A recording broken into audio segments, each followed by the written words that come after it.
Now, I know that the United Church has some pretty strong statements against gambling for good reasons, so I'm not going to lay any bets.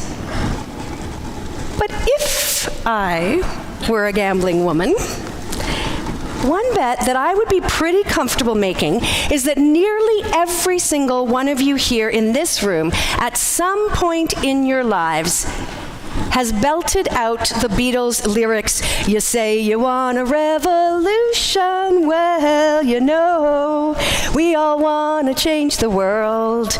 And judging from your faces and some of your nods and little tweaked smiles there, I think it would be a pretty safe bet. But if I asked you, in light of that, to start the new year by giving up your day job and going around the countryside in pairs with only 2 tunics, casting out demons, healing the sick, and preaching the good news of Jesus Christ, well, we'd probably experience a long, awkward silence together, followed by some mumbling and a ghosting on your part. Unless, that is, of course, you're a closeted Mormon. And I think that that's fair. I mean, I have no plans to hitchhike Ontario in 2019. Mark chapter 6 says that Jesus called the 12 of his disciples, and he sent those 12 out to heal the sick and cast demons. That was the calling of the 12. Mary had a different calling, and so do we. Mary's part in God's revolution was to raise a baby. She was called by God to have a baby, and she said yes.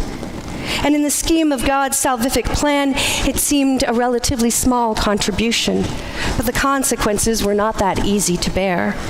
Joseph's attempt to divorce her, the smelly manger birth, her boy Jesus, who made life awkward by upsetting the social order in Nazareth, and ultimately the agonizing pain of holding her son's gaze as he breathed his last on the cross.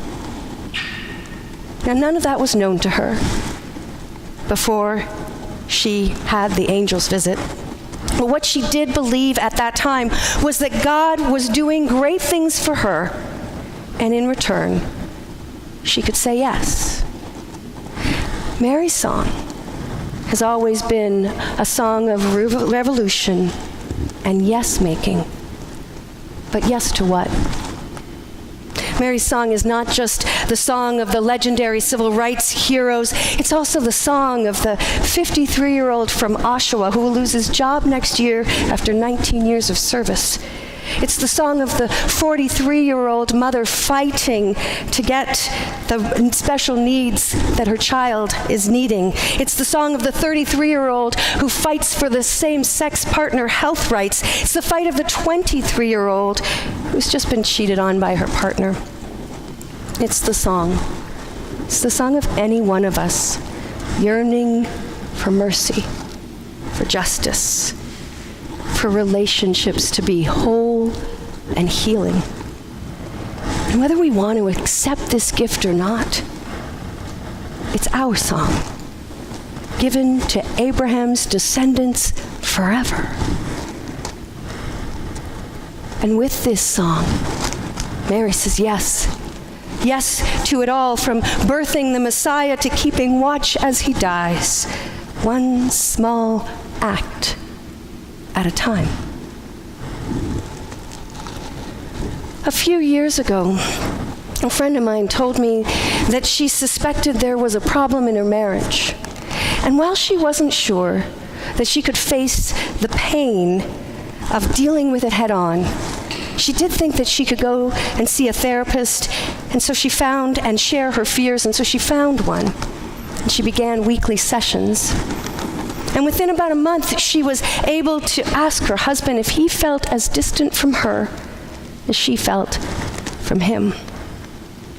And within a few more weeks, they both knew that they could say yes to working on their marriage. The insurmountable was manageable one bite-sized yes at a time. Mary sings of God's promise to work through the humble, the lowly, the everyday people to bring about peace and justice among the neighbors. And God's promise always involves human beings saying yes. Jana Gidowska, a Bloor Street resident, is a teacher in the neighborhood by profession who got called to say yes to something small. It was the sight of a homeless woman that first piqued Jana's compassion and curiosity. What do homeless women do when they menstruate? She wondered.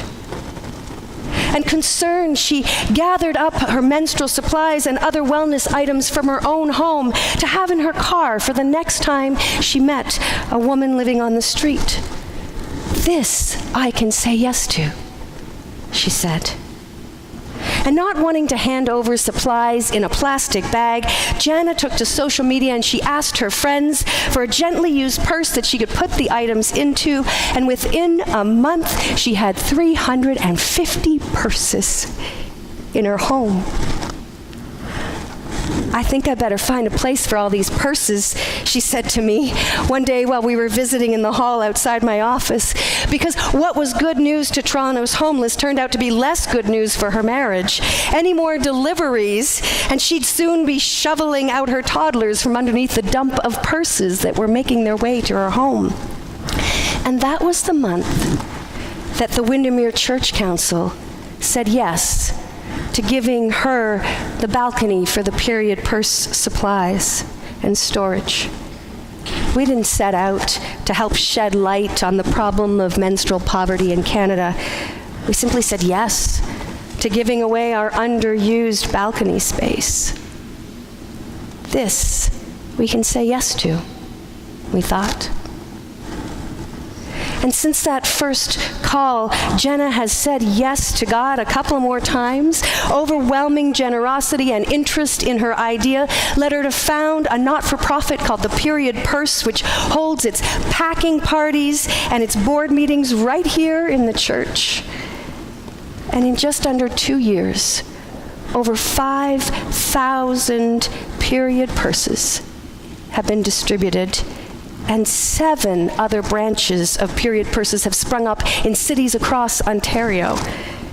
And last month, Jana was honored in Ottawa as one of Canada's top 25 women of influence in 2018, and is now in talks with all 3 levels of government to make menstrual products available to everyone who needs it. But if we skip to the last page of that story or of any story, it's easy for us to say, I could never do what she did. I could never found an organization. I could never bear the Christ child. I could never change the world or even my own family situation. And Mary's response to our doubts is, you don't have to. The job of bending the arc of the universe towards justice is God's, not ours. And God has already done it through the life of a lowly carpenter from an unsophisticated town in Nazareth. Mary didn't cause a revolution. God did that. But she did say yes. And we aren't here and called to cause a revolution. God has already taken care of that. But there is a calling. There is a calling coming to us from within the harmony lines of Mary's song. And it says, what can you say yes to? What can you say yes to? In our most of our modern hymn books, the 4th verse, in O Little Town of Bethlehem, is left out. And that actually makes me a little sad, because there's a line in that 4th verse that always makes my heart leap the way John leapt in Elizabeth's belly. It says, where charity stands watching and faith holds wide the door, the darkness wakes, the glory breaks, and Christmas comes once more. And that's really what we're hoping for this Christmas, isn't it? Not just stocking stuffers or turkey dinners, but a faith within that is strong enough to stand holding wide open the doors so that the dark night wakes and the glory breaks and Christmas comes once more. Here we are, church, on the eve of God's dawning and breaking miracle. We may not be called to go out with the 12. We may not be called to give birth, but we are called. And all that remains is for us to say yes. Amen.